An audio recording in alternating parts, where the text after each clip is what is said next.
Our top focus right now. Delhi's Rouse Avenue Court has ordered the framing of charges against Congress leader and former Union Minister Jagdish Tytler in the 1984 anti-Sikh violence that marred the national capital.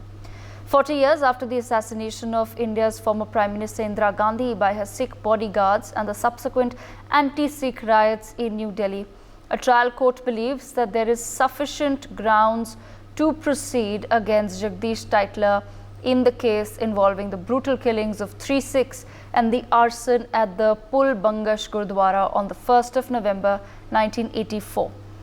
In its charge sheet filed in May 2023, the CBI accused Tytler, former Union Minister, of inciting and provoking a mob that gathered near the Pul Bangash Gurudwara on the 1st of November in 1984.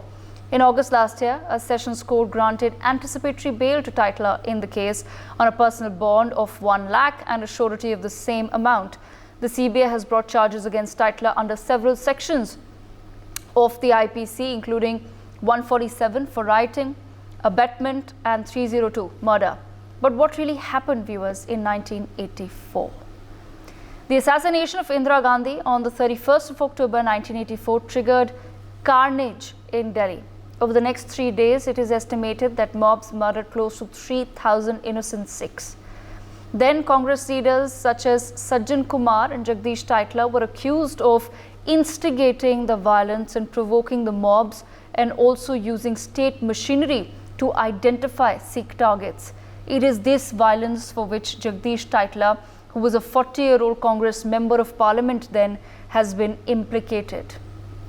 In 2000, almost 16 years after 1984, under the government of then Prime Minister Atal Bihari Vajpayee, the Justice G.N. Nanavati Commission was appointed to submit a comprehensive report on the 1984 anti-Sikh violence. The Nanavati Commission submitted its findings 5 years later, in 2005. I'm going to now read out certain parts and pages that we have personally read of the Nanavati Commission report. I'm going to read out from page 181 of the Nanavati Commission report, which says the following. As the attacks on Sikhs appear to the Commission as organized, an attempt was made to see who were responsible for organizing the same. Some of the affidavits filed before the Commission generally state that the Congress leaders, workers were behind these riots. In part 3 of this report, the Commission has referred to some of the incidents wherein some named Congress leaders, workers had taken part. The slogans which were raised during the riots also indicate that some of the persons who constituted the mobs were Congress workers or sympathizers. Page 179 states the following. From the morning of 1st November 1984, the nature and intensity of the attacks changed.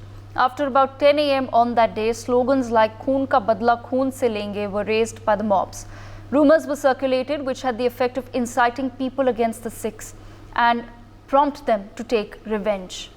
Page 180 states the following. The attacks were made in a systemic manner and without much fear of the police, almost suggesting that they were assured that they would not be harmed while committing those acts and even thereafter. Page 151 of the Nanavati Commission found that Jagdish Tytler, Ram Lal, Kaka Bali, Ramchandar Nagoria and Tarvinder Singh Bedi, who were all Congress I leaders or workers, were in some way involved in the attacks on Sikhs or their properties in the North District of Delhi. The Commission states witness testimonies as following. Shri Surinder Singh, witness number 147, who was the head Granthi of Gurudwara Pul Bangash, situated near Azad Market, while describing the attack on the Gurudwara on the 1st of November at about 9 a.m. has stated that the mob which attacked the Gurudwara was led by Shri Jagdish Tytler, who was then Congress I MP of the area. He has stated that Shri Jagdish Tytler had incited the mob to burn the Gurudwara and kill the Sikhs. According to his evidence, the mob had thereafter attacked the Gurudwara and burnt it. One Badal Singh was also burnt alive. One more witness, namely Jasbir Singh, has stated that on 3rd of November, while he was passing by the TB hospital gate after taking dinner at the house of Sucha Singh, situated at the Outram Lane, he saw Shri Jagdish Tytler coming there in a car. He rebuked the persons who were standing there that his instructions were not faithfully carried out, and therefore his position was greatly compromised and lowered in the eyes of the central leaders. He is also alleged to have further stated that there was only nominal killings in his constituency compared to East Delhi, Outer Delhi, Kant, etc., and it would be difficult for him to stake claim in future as he has promised large-scale killings of Sikhs. The Nanavati Commission recommended that the government must take further action against Jagdish Tytler, but Jagdish Tytler was given tickets to contest elections by the Congress and the positions within the Union Cabinet. A year before the Nanavati Commission submitted its report, Tytler won the 2002-2004 elections. It was only after the Nanavati Commission report in 2005 that Jagdish Tytler resigned from his position on quote-unquote moral grounds, but continued to, of course, deny his involvement in the anti-Sikh riots that took place. Despite the Nanavati Commission report, the CBI closed all cases against Tytler in November 2007, citing a lack of evidence and witnesses to support the allegations of inciting riots. In December 2007, the additional Chief Metropolitan Magistrate of the Delhi Court, Sanjeev Jain, who had earlier dismissed the case after reviewing the CBI's report, ordered the CBI to reopen cases against Tytler relating to the riots. In March 2009, the CBI filed what it called its final report on the investigations into the riots cases and once again cleared Jagdish Tytler, citing insufficient evidence. The CBI sought to close the riot case in February 2010 at a Delhi court before additional Chief Metropolitan Magistrate Rakesh Pandit. The CBI concluded its arguments, labeling the witnesses' statements as quote-unquote false and concocted, and supported its closure report, giving a clean chit once again to Jagdish Tytler. However, in April 2013, a Sessions Court rejected the CBI's report and ordered further investigation against Tytler. The CBI then filed its third closure report in 2014. Yet on 4th December 2015, Delhi's Karkarduma Court rejected this closure report and directed the CBI to continue its probe. Today, 9 years later, the Rouse Avenue Court in Delhi believes that there is enough evidence to file charges against Jagdish Tytler. 40 years, viewers, have passed, and I've just tried to give you a quick summary of what has happened in those 4 decades. But what is pertinent here for us to understand and remember is that there has been no closure for the victims of the anti-Sikh riots. The wheels of justice have moved and stopped as and when they liked. What really then becomes the conclusion in this matter? I take this conversation forward. I have with me Mr. R.P. Singh of the BJP. Mr. Singh, I've just tried my level best, sir, to go over a quick summary. It's very important for people to really understand the number of times this case has been opened and closed and opened and closed. What really we want to understand is, one can argue perhaps that earlier it was a Congress government that was in power, sir. But today the BJP has been in power since 2014. Why exactly are the investigations and the cases still moving very slowly? You very rightly presented the complete case, and thank you to you and your research team which did the complete research and then had made your viewers understand that how exactly the administration and the power and the system was used to scuttle the justice of the 1984 carnage which happened. But you have rightly presented. But I'll only request that don't never use word riot. Riot between the two communities never happened between two communities. It was just one-sided and was conducted by the Congress party. It's not me saying it was GBS Sidhu's book, which is in GBS Sidhu's book, who was the law officer and happened to be son-in-law of the Congress leader Swaran Singh, the minister who was the minister of the Indira Gandhi government. He has categorically stated how everything was pre-planned and how everything was pre-done.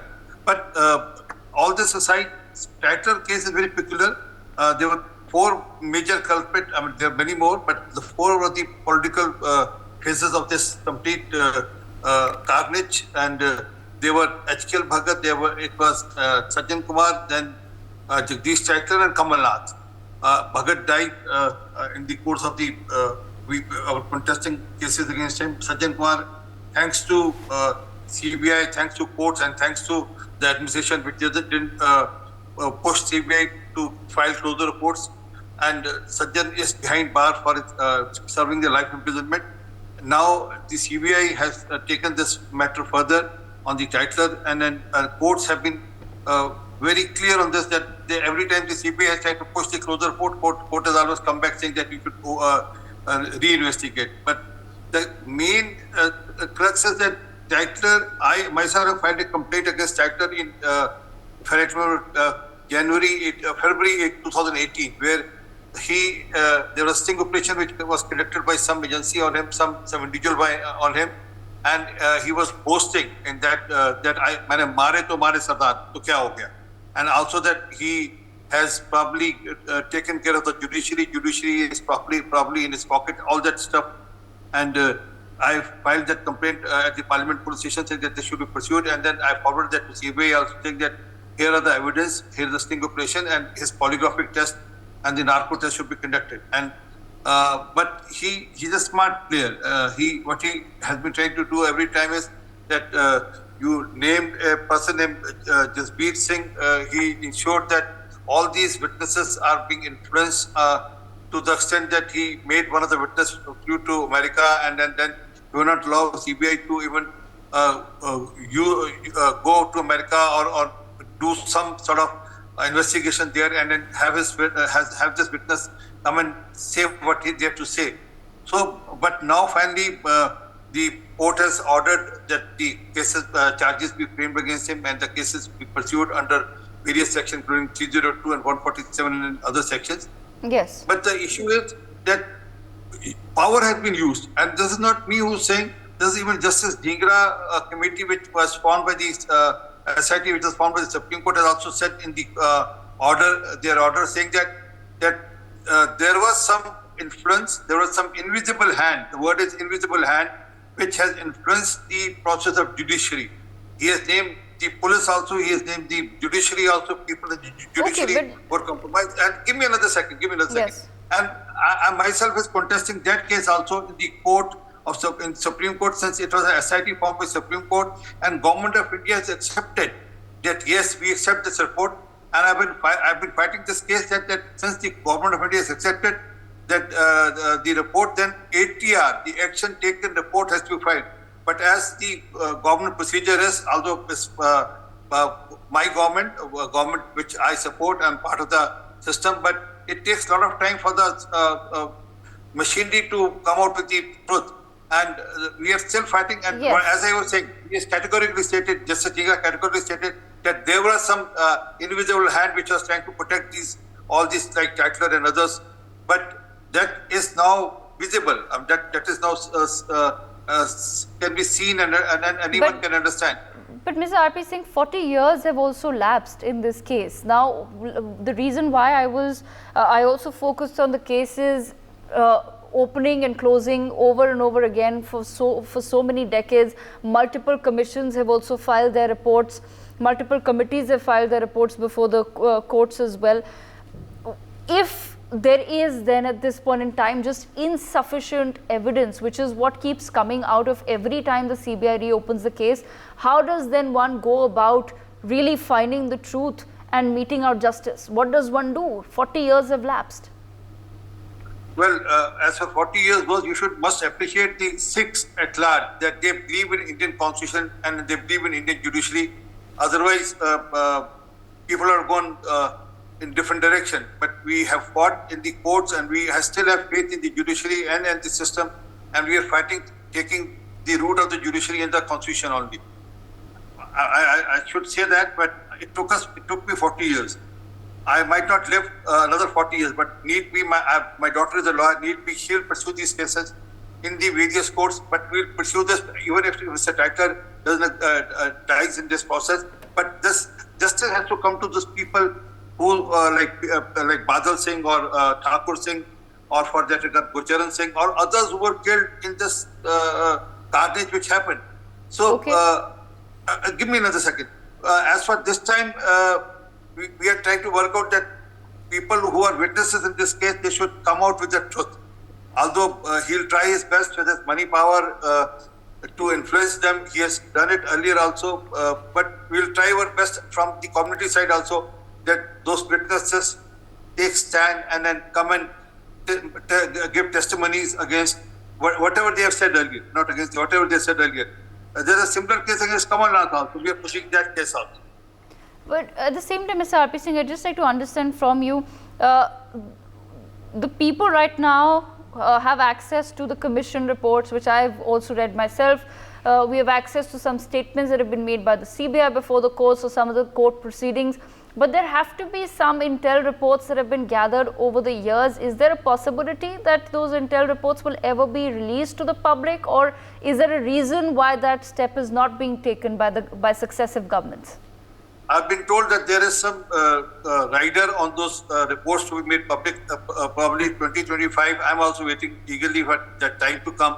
By 2025, that rider will be taken care, and then probably that reports can come to public, right from the officer who were part of the Mrs. Gandhi's security to every other event which happened thereafter. And those are there at the Teen Murti Bhavan, in the Teen Murti Bhavan system. Probably we have to wait for another year before all those reports are made public. For your information, let me share one more thing with you.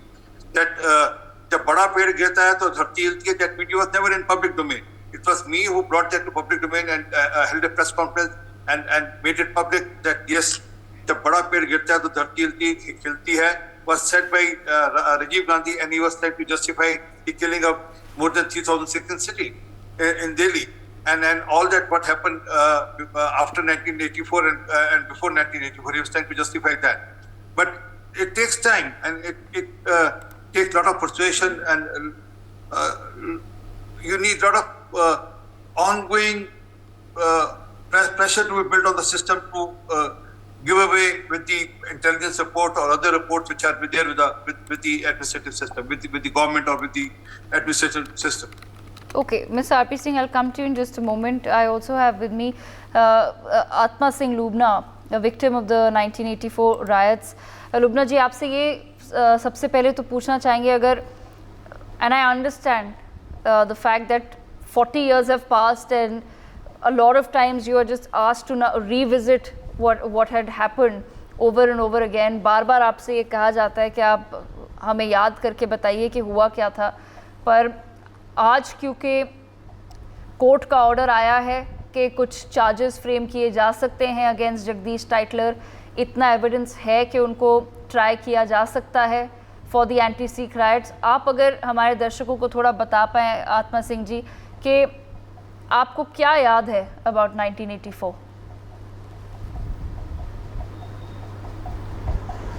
Madam जी, मैं आपको बताना चाहता हूँ कि ये लड़ाई जो है जस्टिस की, हमने खुद अपने आप ही लड़ी है. और इन्होंने जब रंगानाथ मिश्रा कमीशन की रिपोर्ट आई थी तब इन्होंने उसको दबा दिया गया था. फिर वाजपेयी सरकार आई, उन्होंने नानावती कमीशन बनाया. नानावती कमीशन की रिपोर्ट 10 अगस्त 2005 को आई थी और उसको भी इन्होंने दबाने की कोशिश की, क्योंकि उस टाइम मनमोहन सिंह की सरकार थी और मनमोहन की सरकार में जगदीश टाइटलर मंत्री थे, बड़े ऊंचे पद के ऊपर बैठे हुए थे. उन्होंने गृह मंत्री जो थे तत्कालीन शिवराज पाटिल, उन्होंने इनकी रिपोर्ट को गोलमोल घुमा के और कह दिया था कि उसने बरी कर दिया है. लेकिन हमने 10 अगस्त 2005 को हमने पार्लियामेंट के बाहर धरना लगाया था और एनडीए ने अविश्वास प्रस्ताव लाकर इसके ऊपर पार्लियामेंट में डिबेट हुई और अंत में मनमोहन सिंह को माफ़ी मांगनी पड़ी. सिखों का कत्ल हुआ और सिख प्रधानमंत्री ने माफ़ी मांगी. आज तक सोनिया गांधी, राहुल गांधी ने किसी भी तरह से कोई उन्होंने क्षमा याचना नहीं की, ना उन्होंने माफ़ी मांगी है.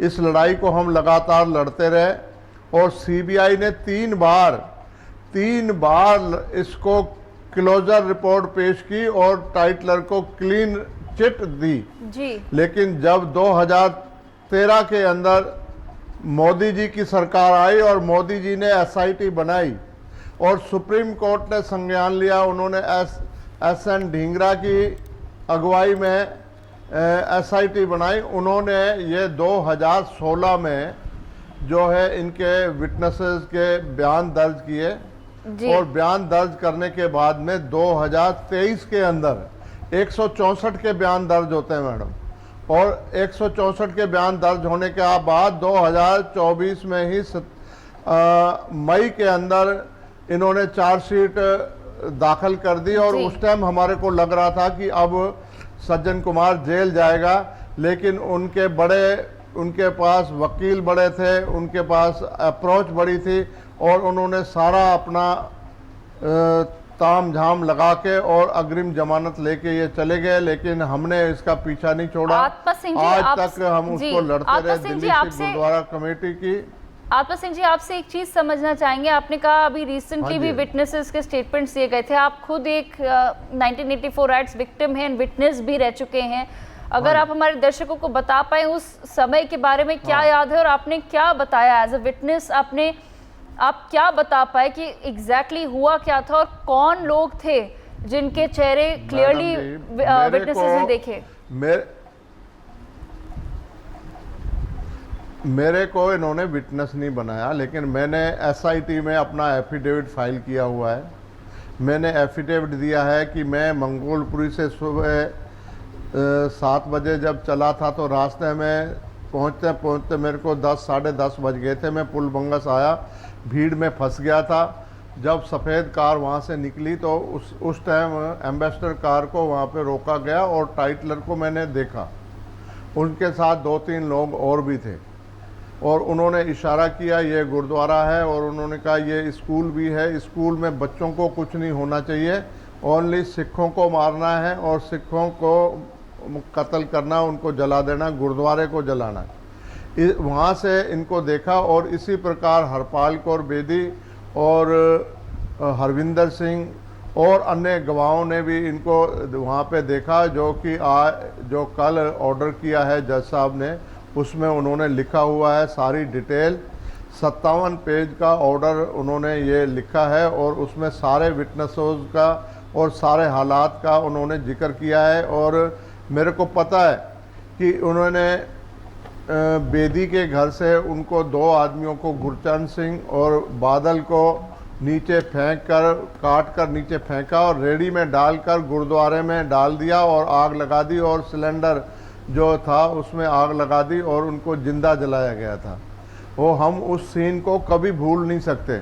और राजीव गांधी उस टाइम देश के प्रधानमंत्री थे, उसने कुछ भी नहीं कहा। उन्होंने पूरी पुलिस जो है ढूंढ के, उनके हाथ में वोटर लिस्ट थी, उनके हाथ में केमिकल था, लोगों के हाथ में, उनके हाथों में हथियार थे।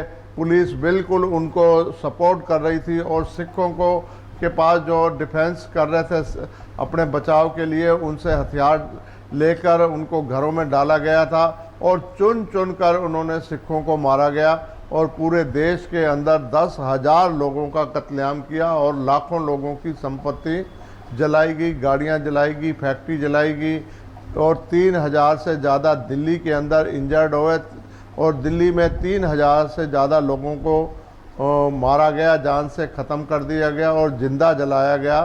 आज हर बार टाइटलर बोलता था मेरा कोई कसूर नहीं है, लेकिन मैं निर्दोष हूँ, मेरे को झूठा फंसाया जा रहा है हर बार। अब ये बताए कि जब इनके ऊपर चार्जशीट हुई तो इन्होंने बेल अग्रिम जमानत ले ली। उनका वकील वहाँ आके कोर्ट को गुमराह करता है, बड़े बड़े झूठी बातें करता है। ये 3 मूर्ति से पुल बंगस आने में 10-15 मिनट लगते हैं सिर्फ, और वो कहता है कि बचने के लिए झूठ बोलता रहा। मैं 3 मूर्ति वो सारा दिन था, 24 घंटे वो चला लो, वहाँ पे दिखता ही नहीं है वो, और बिल्कुल सफ़ेद झूठ बोलता है टाइटलर। इसने खुद कबूला है कि मैंने कम से कम 100 सिखों का कत्ल करवाया है। और राजीव गांधी ने बोला था जो जितने ज़्यादा कत्ल करवाएगा, मारेगा सिखों को, मैं उसको उतनी बड़ी पोस्ट दूंगा। और उसको इसके बदले में इनको मंत्री बनाया गया था।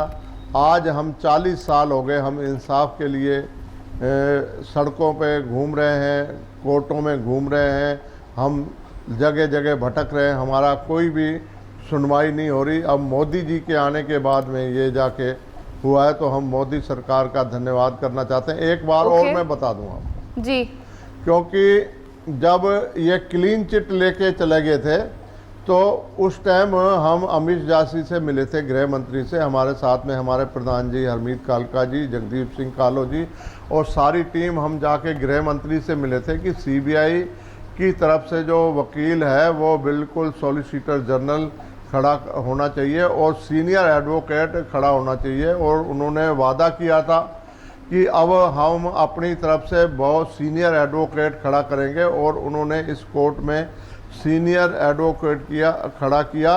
उन्होंने कई तरीकों के ऊपर कई महीनों के लगातार महीनों में उन्होंने ये आर्गूमेंट जारी रखा टाइटलर के वकील ने, और सीबीआई ने भी उसका रिप्लाई दिया और दिल्ली गुरुद्वारा कमेटी के वकील ने भी उनका ज़बरदस्त जवाब दिया।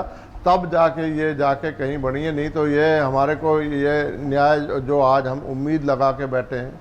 अब भी मैं सरकार से मांग करना चाहता हूं मैडम जी कि जो विटनेस हैं उनकी उम्र 70 साल से प्लस है। 70 साल हो गए, उनके रोजाना की सुनवाई अगर होएगी तो हमारे को न्याय मिल सकता है। क्योंकि बड़ी उम्र होने के बाद में कुछ भी हो सकता है। तो हम सरकार से आत्मा सिंह जी, आपकी ये जो विनती है वो हम कोशिश करेंगे कि सरकार तक पहुंच पाए। What Atma Singh ji is now requesting is for a daily hearing and a daily trial to take place in the case. Atma Singh ji, thank you so much for joining us on the broadcast. I also have with me H.S. Fulka, senior advocate in the 1984 anti-Sikh riots and also counsel for this case. I want to begin by asking you, sir, what has taken us 40 years to frame charges against Jagdish Tytler when witnesses have testified against him? There is nothing to celebrate, I would say now. After 40 years, the trial has just begun. When you see it clearly shows that a powerful person like Jagdish Tytler, how he can cripple our whole system and he can stop from the wheels of justice from moving. I mean, it has taken 40 years to commence the trial. After the trial starts, after the charges are framed. So 40 years it has taken. This is because of the reason, because of his pressure, because he was shielding earlier by the government. He was minister in Rajiv Gandhi government. Thereafter again in the Congress government he has been minister, and every effort was made to shield him. Even the CBI filed the closure report 3 times, and all 3 times the courts rejected that report. I mean, this is probably the first time in the history of the country where 3 closure reports of the CBI are rejected by the court. Okay, Mr. Pulka, for a younger audience, can you help explain what exactly were the findings as far as Jagdish Tytler's role in the riots was concerned, and how exactly are we hoping that the charges will now be proven? In 1984, I mean, in Delhi, in the span of 3 days, about 4,000 Sikhs were killed openly. This was not a riot, this is wrongly been called a riot. No Sikh attacked any non-Sikh, any Hindu or any other religious person. No Sikh attacked. It is only the Sikhs who were attacked by the Congress supporters. They may be from any religion. In the mob, there were not only the Hindus, there were Hindu, Muslim, Christian. All the Congress supporters, they were in the mob. In the span of 3 days, according to our figure, 4,006 were killed. According to officials' figure, 2,733 were killed. Now, you see, in this period, almost every minute one Sikh was killed on the streets of Delhi. This was the state of affairs that time. So there were allegations by the victims right from very beginning that Jagdish Tytler was leading the mobs. Jagdish Tytler along with the other Congress leaders and other areas. But in own area, Jagdish Tytler was leading the mob. There has been allegation against him very beginning. In his report, his name came. Now, this is the report. Who are the guilty? This was published by the PUCL and PUDR. This came out in November 1784 itself.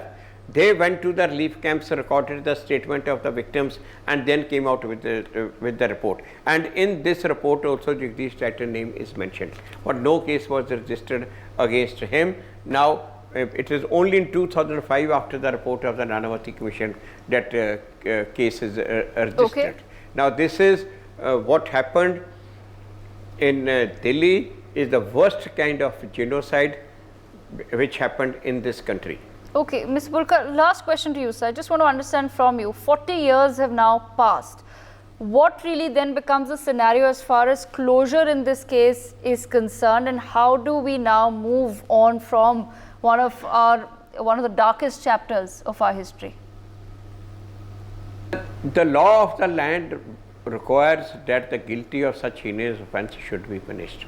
I mean, those people who are guilty of this, they should be in the jail, not on the powerful position, not rewarded. I mean, but unfortunately in our country, like the Jagdish Tytler, like many others who have committed these offences, they were rewarded, they have been in a powerful position. And Kamal Nath, I mean, against whom there are serious allegations, I mean, the mob which set the Gurudwara Rakabganj Sahib, which is the Gurudwara of Guru Tegh Bahadur Ji, who is in the whole country known as Hind Ki Chadar, that Gurudwara was set on fire. Then 2 Sikhs were burnt alive. There is enough evidence to show that Kamal Nath was there leading that mob, and no case has been started against Kamal Nath as yet, and he continued to wield power, he continued to be a prominent leader.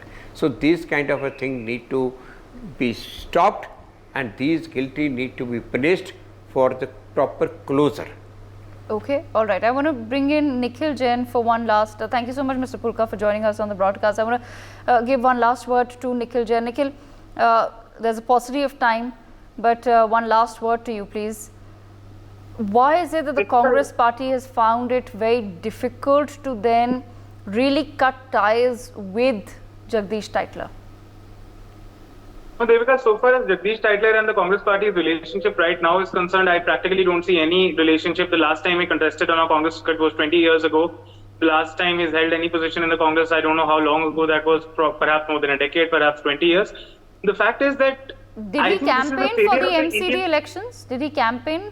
Was he seen campaigning in Delhi for the MCD elections? So see, anybody who sympathizes with the party can campaign for the party. I'm not going to see that as the person being formally associated with the party. But the thing is that the Indian state as a whole, the Congress party, the BJP and the state as a whole has failed the victims of the 1984 riots in Delhi and also the victims of the 2002 riots in Gujarat. After so many years of both these riots, nothing really has happened. No big fish has been caught. In the Sikh riots, at least Sajjan Kumar has gone to jail. Nobody has gone to jail in the Sikh riots other than Sajjan Kumar. No big fish has gone to jail other than Sajjan Kumar. No big fish has gone to jail in the 2002 riots. And this has happened despite the fact that for 16 years we had a BJP-led government. For 20 plus years we had a Congress-led government, and the CBI time after time they gave the closure reports. The courts also first closed it, then reopened it, then closed it, then reopened it. I think this is a failure of the state, and let's not make it as if the Congress party was the one who conducted these riots. Of course, there were bad elements in the Congress party who were a part of these riots, who led the mobs, who partook in this carnage. But so far as the Congress party is concerned, Sonia Gandhi, Rahul Gandhi, and Prime Minister Manmohan Singh have all apologized for what has happened in '84. So let's not try to paint it in that. Nikhil, nobody is blaming the Congress party. But yes, as you mentioned, that there could have been bad elements within the Congress party, and one doesn't know what the leadership was up to back in the day. There can be bad elements. At the end of the day, the question that people raise is, why is it that the Congress party did not take the matter as seriously as it should have back in the day in terms of really conducting the investigation? Why is it that the case has not found closure for the past 40 years? That's Again, I would call it a failure of the state, because the Congress party did set up a commission in 84, right after the riots. Then they set up a commission in 85, headed by a former Supreme Court judge. The commission gave its report in 2005, and after that report, Jagdish Tytler did have to resign as a minister from the government at the time. Similarly, 2009, Jagdish Tytler was denied a that was ticket. many years after. That was many years after, Of course, Nikhil. We're and talking I about... really don't understand how and why does it take so many years? Because let's not Yes. forget that between 1996 to 2004, it wasn't a Congress government. It was a central government, most part of which was, led by the BJP. Okay. Yet, for some reason, Jagdish Tytler and all the other key accused in the case kept on evading the arms of the law. And I really fail to understand, as a lawyer, as a citizen, as a political voice, I really fail to understand how do these people get scot-free in the Congress pool as well as in the BJP. Okay, Mr. RP Singh, I have 1 last minute left, sir. Last word to you. Is there a healing touch that the current ruling dispensation then also needs to bring to states like Punjab? And I ask that because we've seen recently, even in the voting pattern, that there is some sort of dwindling faith as far as the Congress party is concerned, the Shiromani Akali Dal is concerned, the BJP not really being able to find any massive support in Punjab. What is it that can be done? Well, I don't relate it to the electoral gambit, but I'm sorry, Nikhil, you not read the book of Mr. G.B.S. Sidhu. And please, if you feel it's wrong, go and challenge that in the court. He has categorically stated that Rajiv Gandhi, earlier Sanjay Gandhi, that Rajiv Gandhi was behind that complete carnage which happened in Delhi, and also what happened in Punjab also, 1984, the operation of Blue Star, and thereafter whatever happened. It was a pre-planned strategy of the Congress to win elections, and they made the most nationalist, the most patriotic community as the devil for their political objective, and we suffered because of this. And in that book, he has also categorically stated that how Rajiv Gandhi, along with Kamal Nath, along with others, were monitoring everything. Okay. The book of Mr. Sidhu and Mr. Kuldeep Nair both have categorically stated that. And Mr. Jagdish Tytler is on record that after during the carnage, when the city was burning, he was along with Mr. Rajiv Gandhi going around the city. For more such videos, subscribe to the NewsX YouTube channel, hit the bell icon.